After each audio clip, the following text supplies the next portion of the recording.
Hello, good afternoon, and welcome to the Midday News on 3FM and 92.7. My name is Beatrice Adu. The news is also live on Kasmi 107.1 FM and across the world at astronews.com. Coming up in the next 30 minutes.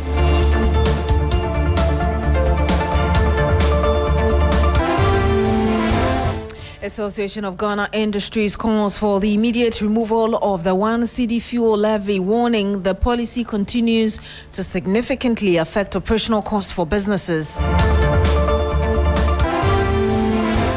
Also on the program this afternoon, computerized school selection and placement system comes under scrutiny following the Education Ministry's decision to review the mode of application to senior high schools. Much later on the program, we also live at the Peduase Lodge, where President Mahama is holding a high-stake bilateral meeting with visiting Zimbabwean President Emmerson in Mnangagwaand. Thank you very much for joining us this afternoon. My name is Beatrice Adu. The Association of Ghana Industries is calling for the immediate cancellation of the one-cedi fuel levy, warning that the policy is significantly increasing operational costs for businesses. The association says that the situation has been worsened by the recent surge in global fuel prices, partly linked to the US-Israel-Iran war.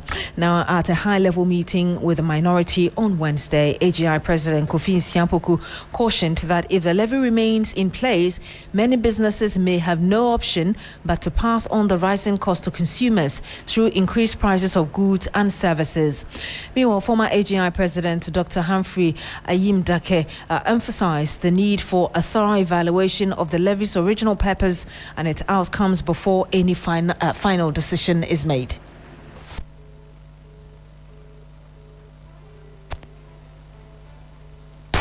Diesel is about over 16 now, 16, 17.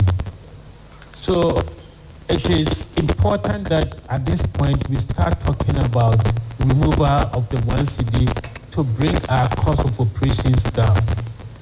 At that point, we could absorb because we had to balance it with the appreciation of the cedi. But if nothing is done about it now, then we will also begin to look at our operational costs to start increasing prices, which we do not want to touch. We do not want a situation where the impact of the cedi will now be balanced by fuel prices, and therefore we come back to square one. The intent of the one-cedi, as you passed in Parliament, was on two fronts. One, to support fuel purchases for generation of power. Second was to deal with the legacy debts. Am I correct? Granted that is the case, in the computation of tariffs, we know there are fuel in the formula. What sort of fuel are we using in the computation of tariffs? So what have you accumulated in the one-cedi? What has it been used for? Have you met it? If you met it, then you can advocate for the scrapping of the one-cedi. If you haven't, what are the timelines? Then it becomes scientific, the intent and the achievement. It's quite challenging when we have strategic stocks that we import, because for me that is capital flight. I think we need a situation where we can refine our own oil for our strategic stocks, if for nothing at all. Because we are spending money to bring in fuel to put aside for times when we face difficulties. So what do we have oil in this country for? We could even still keep whatever government has put on there if we have good strategic stocks. And he had the former AGI President Dr. Humphrey Ayim-Dake. Christian Yale is a man who's monitoring this meeting. He joins us live on the phone. Chris, what other concerns came up during this meeting with the AGI and the minority?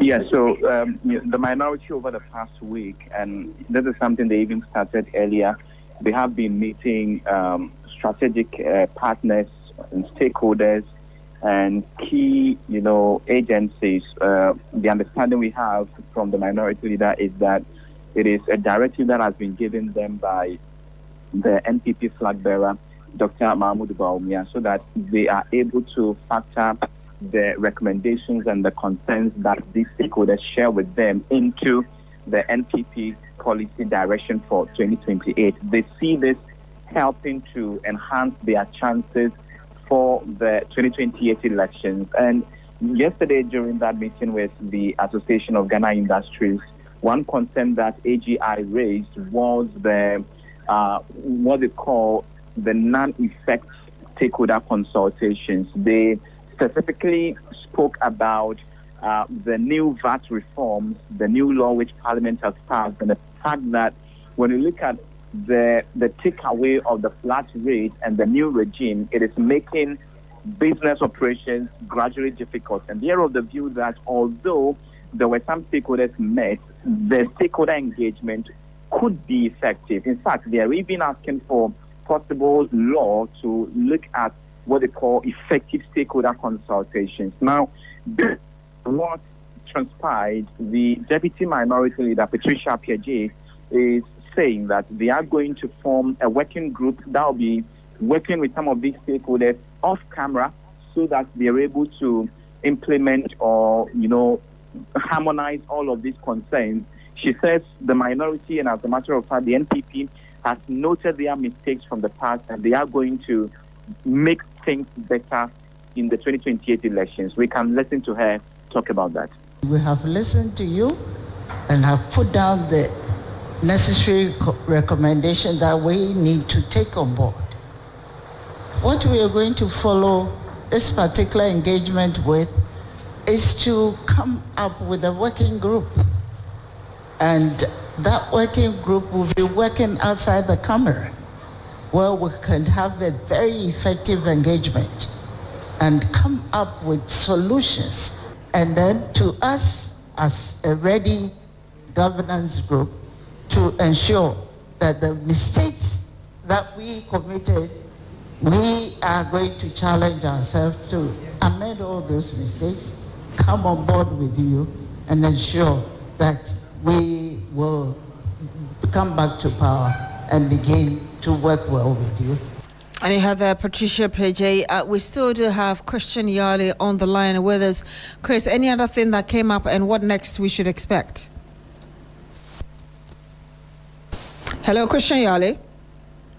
Looks like we've lost him on the line. But Christian Yale is our parliamentary affairs correspondent, bringing us an update as regards the meeting between the minority and the Association of Ghana Industries. Now, in the wake of increased fuel prices due to the US-Iran war, Israel war, some drivers are calling for an increase in transport fares. These drivers at the Circle New Plant Station say they cannot even break even because of a myriad of work costs. They spoke with my colleague Grace Hamwajiman. We know that you're a driver in this lorry terminal. Talk to us the increment in fuel prices. How are you receiving it? Yeah, Pacho Yatum. It's a fool in fact, yeah, Brepa Obaya Juma Pon, who is carrying a beto fuel. Cafes, Nikefria Kokumase, Kautimito fuel, 30 liters, Utimito 25 liters, 80 minutes Kokumase. But he said, even 40 liters, Kautimim from Kokumase. Utimim from Kokumase. Obakon Kra, I saw 35 liters. They say, Hunamanipa, in fact. Yeah, money. Nasa fuel no nanso ya call for ma and drop in the bathroom. But anko from enye no ya na bathroom. That be fuel no fiti last 2 weeks na baby ejina no still e hwa na da so ye dey. E da so jina. On say ade ba ko ne say ye mu bebre ye ofu a ye dey ye to digu ye kam. Te say me sell na me ye dey. Me to. E say sell and then I think it's 15 plus. And I'm got to fuel me to 45 liters. And then I'm almost 5 something. Oh, 500 cities, yeah, 5 something. Because me toy and I think it's 15 points. 15 points. Oh, me toy and I'm 5 something. And you're fine. Obey you my pono. Go call your loadua 100 cities near mine. It's emergency water fuel 40 liters. I would call. Upon Unyashi and 2 butum.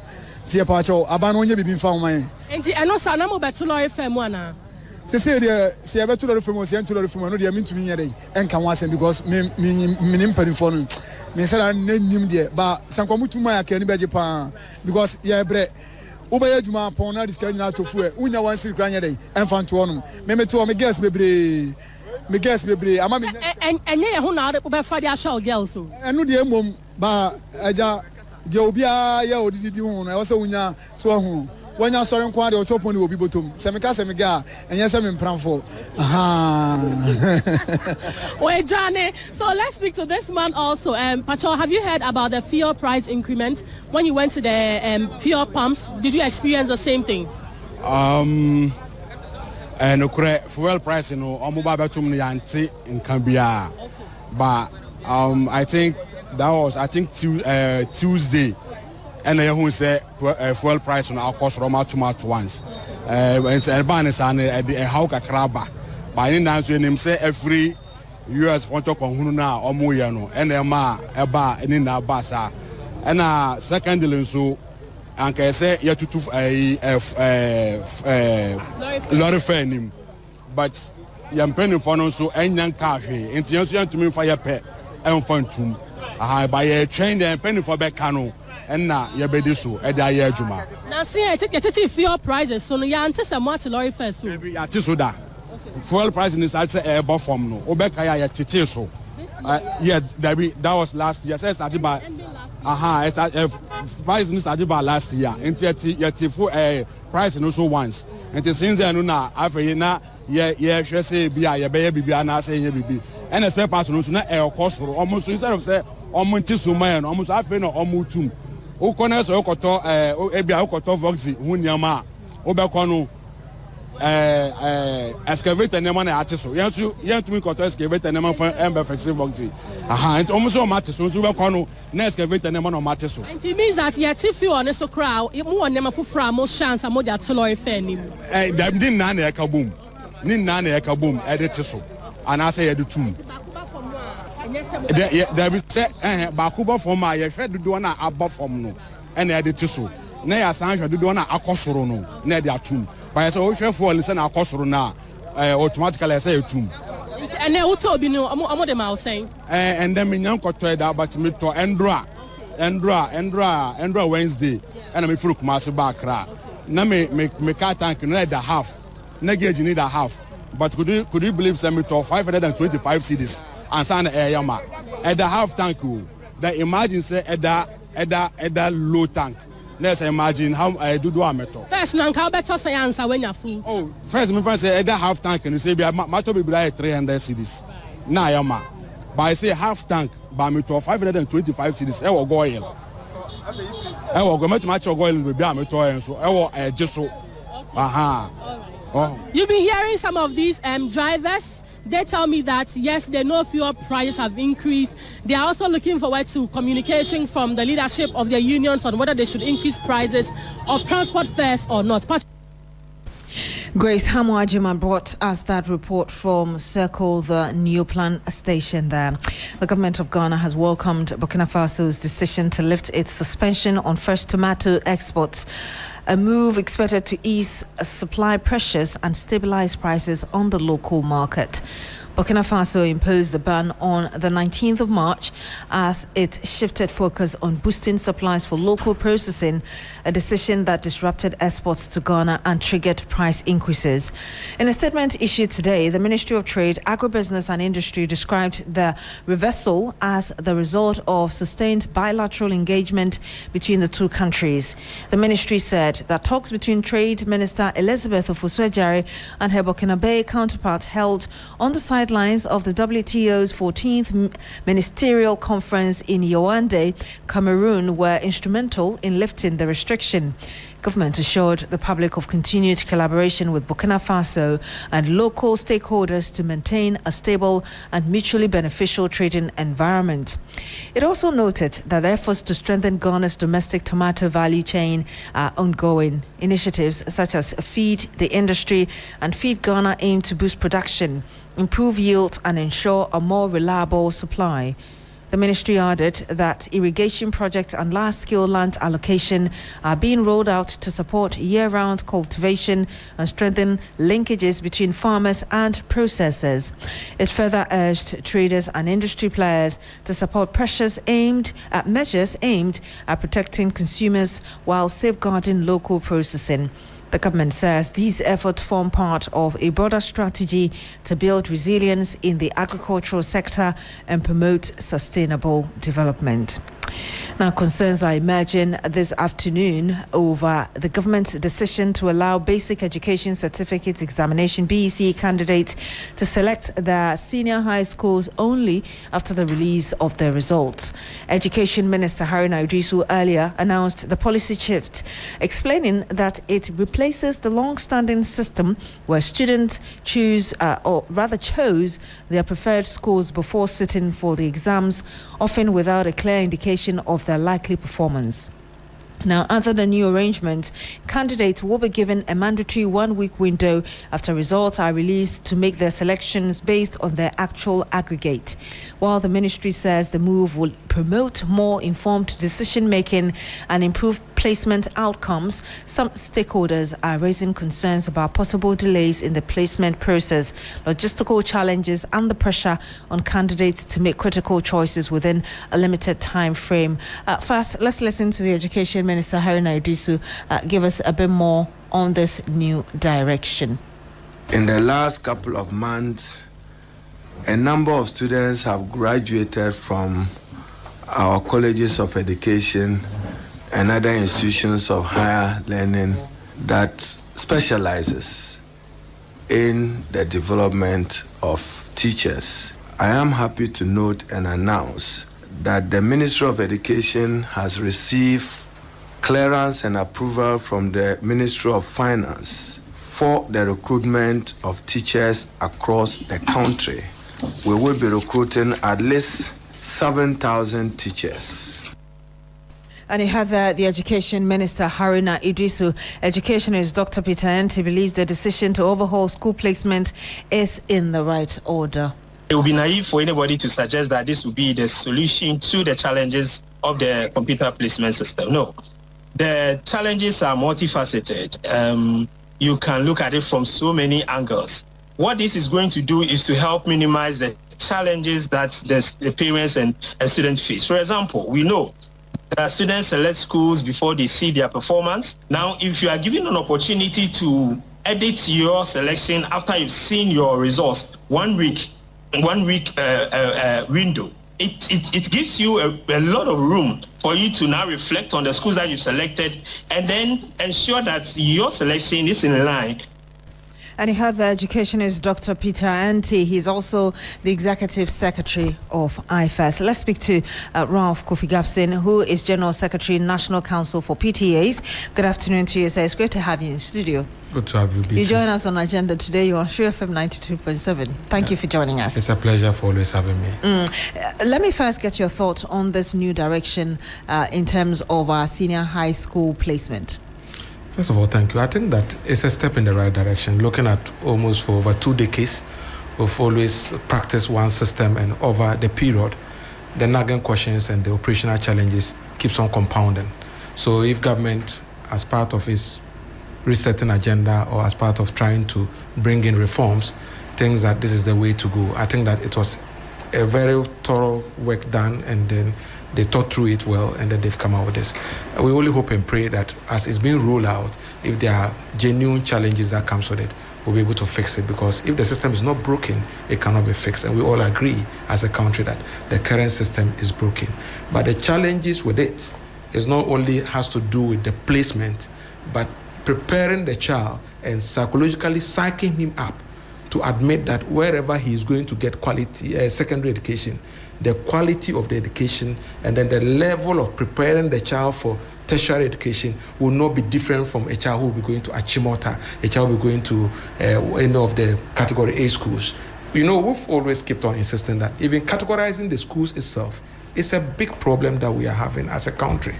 Why should we create an impression that this school is better than that other school? So also hearing the minister, and as part of trying to have a holistic approach in resolving these things. They also spoke to policy issues about building upon the infrastructure space and then enhancing the space and making sure that the rural schools or schools that are found in rural communities are also given the necessary upgradement. For instance, if you want rural communities in Ghana, for instance, the entire 5 northern regions, part of the Bono East regions and part of the OT regions, when you put them together, and the part of Western and Western North, these are actually the areas that needs a lot of support and collaboration. So indeed, and that's why some people say that the 1 week window given them to do this may not be enough because of those who find themselves in rural areas. Because the process is not done when the results comes out. What was happening in the previous system was that there was no window of opportunity for you to go into the system and edit it to suit where you wanted to go. But what they are saying now is that we all as parents, we have the opportunity. My daughter will be writing this year BEC. So I have an opportunity to choose. But that choice is not cast in stone. It can be validated or I can re-edit it within the 1 week space. By that time, I've done a lot of sober reflections. And the child too, based on the results that has come, we're able to know whether, the choices that we chose, maybe we have the opportunity to go there or we need to review it and probably update it to suit the status quo. So let's work within the 1 week space. Ghanaians, as we are, we know that we are very meticulous and we are very passionate about our children's education. So I'll urge all of us that let's work within the 1 week space, because the more weeks we create, it means that the children will also lag behind in terms of having access to school early and be able to prepare them for the next phase of their education. What practical measures would you expect the government to put in place to ensure this is as effective as possible, even though it is starting? 3 things. First of all, government must move beyond this statement of policy. Sometimes when you are announcing a policy, they say you should have come with a document. We should have seen the blueprint, so that whatever our anxieties and frustrations are, we are speaking to details of documentations. That is a challenge, and I think that government must quickly make sure that the blueprint for this rollout is out there, and also a lot of education and sensitization.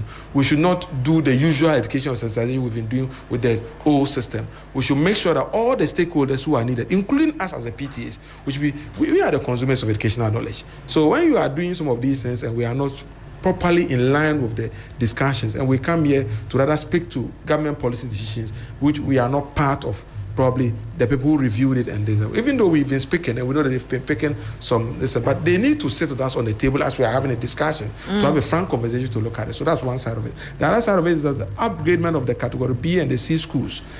We hope and pray that the needed infrastructure and operational logistics, and also the human resource capacity of teachers in these particular schools are actually taken to the next level, because definitely we need to put people together so they can share ideas so that we can see how best we can go. The third one has to do with the teacher rationalization of teachers. Most of these rural communities or schools in this space, both at the basic level and at the secondary level, you see that the one teacher handling maybe 4 or 5 classrooms is not the best. So I'm happy government has announced publicly that this time the 7,000 teachers that they are going to give opportunity for recruitment, they will give more space for less endowed communities or the rural communities. I think when they do this and they do most of the opportunities for basic schools, if they can do basic schools about 4,000, and they can do secondary schools, the 3,000, they can do categorization of maybe the schools, the normal secondary schools, and then the TVET maybe some 1,000. I think when they're able to bring this straight together, and we're able to work on the numbers and deal with the opportunities as teachers who are prepared to stay in the community, not just to go there and after working they leave. We need teachers who have to stay in that community. Thank you very much, Mr. Kofi Gabson Raphael, who is the General Secretary, National Council for PTAs. Thank you for joining us and for sharing your thoughts with us. Now, the National Association of Sachet and Packaged Water Producers has announced an increase in the price of sachet water effective Monday, the 6th of April 2026. In a statement issued today, the association explained that a global shortage of polymers coupled with rising production costs linked to the ongoing conflict in Iran has forced manufacturers to adjust prices. The association says the situation has made it increasingly difficult for producers to maintain existing prices without compromising operations. Under the new pricing structure, Ex-factory price is set at 8 cedis per bag of 30 sachets. That's 500 mil. Also, ex-truck price is 10 cedis per bag of 30 sachet, and maximum retail price is 15 cedis per bag of 30 sachet. The association urged retailers and consumers to comply with the revised prices to promote fairness across the market. Now, speaking to 3FM Sunrise, the National Director of Corporate Affairs for the National Association of Sachet and Packaged Water Producers, Kwame Japan Intra, argued that the adjustment is necessary to sustain production and ensure the continuous supply of safe drinking water to the public. Now, the decision by the Economic and Organized Crime Organization to investigate the Volta region's representative on the Council of State, Gabriel Tanko Kwamega Tokple, has sparked public outrage among a section of residents of the region. Ioko, in a letter this week, it says that it's investigating the businessman for alleged gold fraud and money laundering, and went ahead to declare him wanted. Hopefully, we'll be speaking to our correspondent Faisal Idrisu, but let's hear the presiding member for the Central Tongue area. Communications appear to unfairly tarnish the reputation of a distinguished statesman and a dedicated public servant. We note with serious concern Yoko's apparent disregard for the ruling delivered on 9th March 2026 by the High Court in Adenta, Accra. The conference underscores that respect for judicial authority is fundamental to the rule of law and democratic governance. Our knowledge of his authentic background, one grounded in respect for the rule of law, a deep sense of humanity, and the trust reposed in him by the people of the Volta region. We will not allow anyone to tarnish his hard-earned image or undermine the dignity of the office he occupies. And you have a council member presiding member of Central Tongue, and we'll bring you more in our subsequent bulletins. You're still here on the Midday News on 3FM 92.7. Stay with us. Accra, Ghana.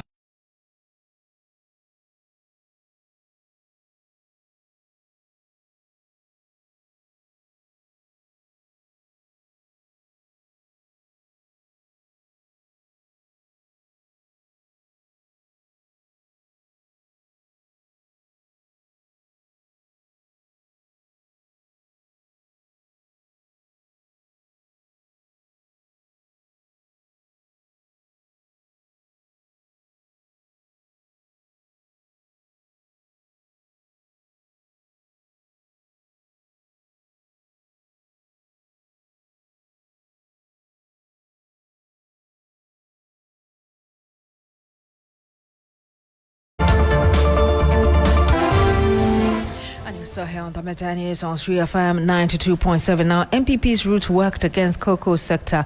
That's what Asiedun Katia, the national chairman of the governing NDC, is claiming. Now, Johnson Asiedun Katia has taken a swipe at the opposition MPP for criticizing the government over the reduced cocoa farm gate price, and we'll bring you more in our subsequent bulletins.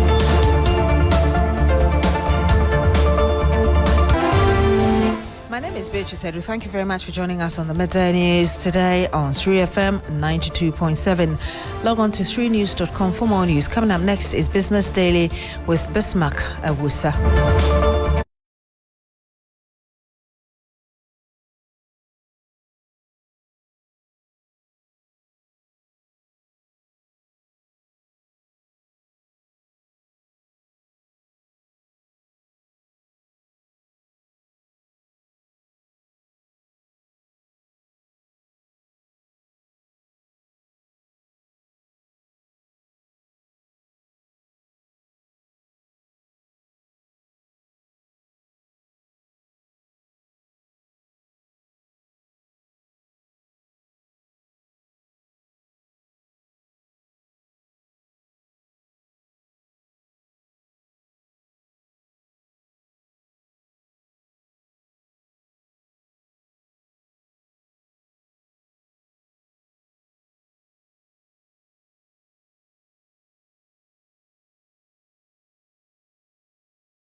Hello, good afternoon and welcome to Business Daily on 3FM 92.7. Coming out this afternoon, Ghana Revenue Authority cracks down on tax evasion as multiple businesses in Accra and Tema are cited for non-compliance.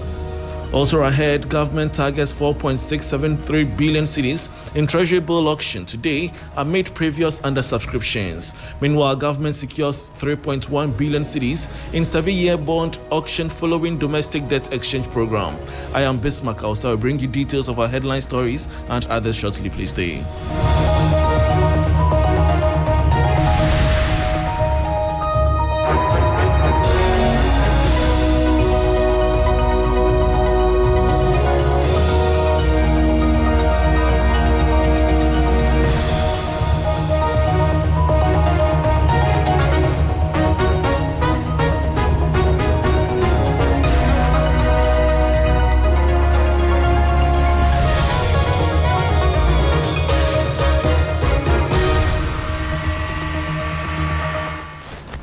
Thanks for your company. Now to the details. The Ghana Revenue Authority, GRA, has intensified its nationwide enforcement drive from April 1, 2026, targeting major commercial hubs in East Legon, Spintex, and Tema to plug critical revenue leakages. The exercise, which focused on VAT compliance, resulted in several businesses being cited for various infractions and 2 establishments being sealed off.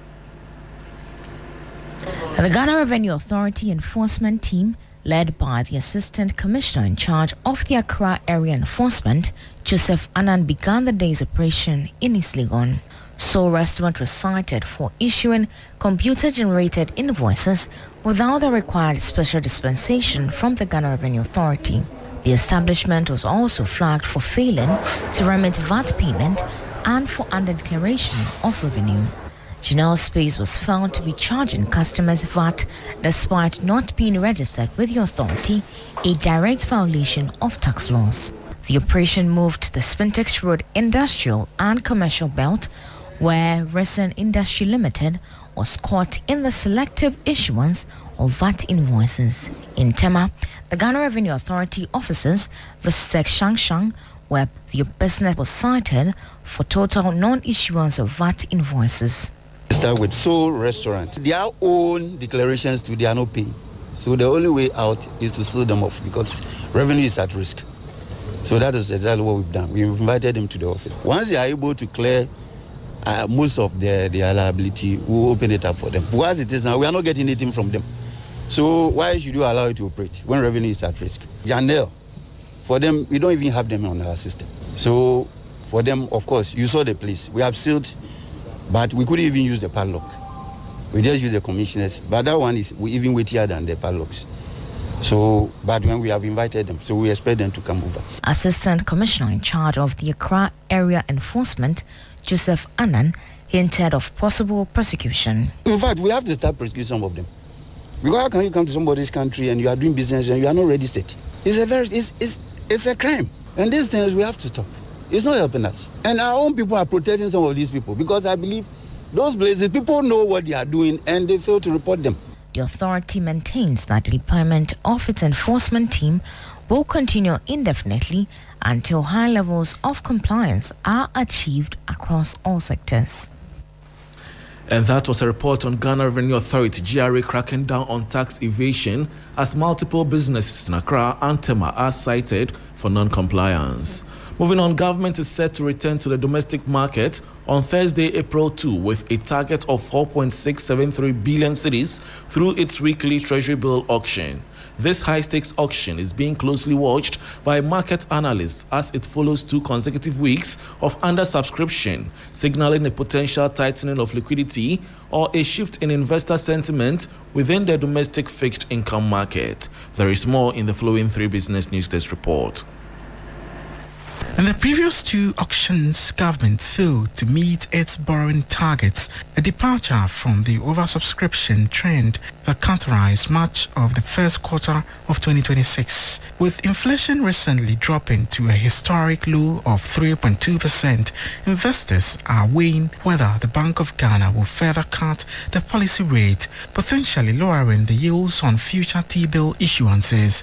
A slight recovery in the private sector and increased lending activity may be diverting some institutional capital away from government paper. Large corporate tax obligations and end-of-quarter financial adjustments often impact the volume of available cheap capital in the banking system. The upcoming auction will feature the standard 91-day, 182-day and 364-day tenures. While government remains committed to its debt management strategy, the pressure to meet the 4.673 billion cedis target is significant, as these funds are critical for refinancing maturing debt and supporting the national budget. The success of these auctions is also vital for the stability of the cedi. A fully subscribed auction reduces the need for the central bank to provide direct financing to the government, a key requirement under the current IMF-supported program. Despite the recent undersubscriptions, the broader macroeconomic environment remains stable, supported by the 15th consecutive month of disinflation. And that was a 3 Business Newsdesk report on government targeting 4.673 billion cedis in T-bill auction today amid previous undersubscriptions. Meanwhile, government has secured 3.1 billion cedis in bids from investors in its first 7-year cedi-denominated bond auction following the Domestic Debt Exchange Program (DDEP). Based on the summary issuance report, government accepted 2.7 billion cedis out of the total bids. Authorities also agreed to pay a coupon rate of 12.5% on the bond, which matures on March 29, 2033. Analysts and industry watchers describe the outcome as favorable and reflective of current market conditions. This is still Business Daily on 3FM 92.7 with me, Bismarck. I'll start some other stories now. Chief Executive of the National Petroleum Authority, Godwin Edu, says Ghana has sufficient volumes of petrol and diesel to meet market demand, despite rising global uncertainty stemming from tensions involving the United States, Israel, and Iran. His assurance comes amid growing concerns about the potential impact of the conflict on the availability of petroleum products on the Ghanaian market in the coming weeks. If you look at the numbers, and I'm just, we have one carrying 43,000 metric ton. We have another one doing 37,000 metric ton. We have another one doing 30,000 metric ton. We have another one doing 27,000 metric ton. We have 10,000 metric ton and 10,000 metric ton. So if you put all of these together, and these are vessels at anchorage as at the 30th of March 2026. And that's very significant. And this is outside the 7 and 6 weeks cover that I've already given you the indication. Meanwhile, the NPA confirmed that some fuel vessels are currently en route to Ghana. The Chief Executive, Edu, provided the updates to 3 Business to address any potential concerns regarding supply disruptions. We have also confirmed that to the 9th of April, we have one that will be doing 42,000 metric ton. Another one will be doing 42,000 metric ton. Another one is doing 42,000 metric ton. So we have 3 vessels for AGO only, 42, 42, 42, 3 from now to the 9th of April. That's huge. Now for petrol, from now to the 9th of, that's from 31st to 9th of June, we have 37,000 metric ton, 37,000 metric ton, 37,000 metric ton. That makes the 6 vessels.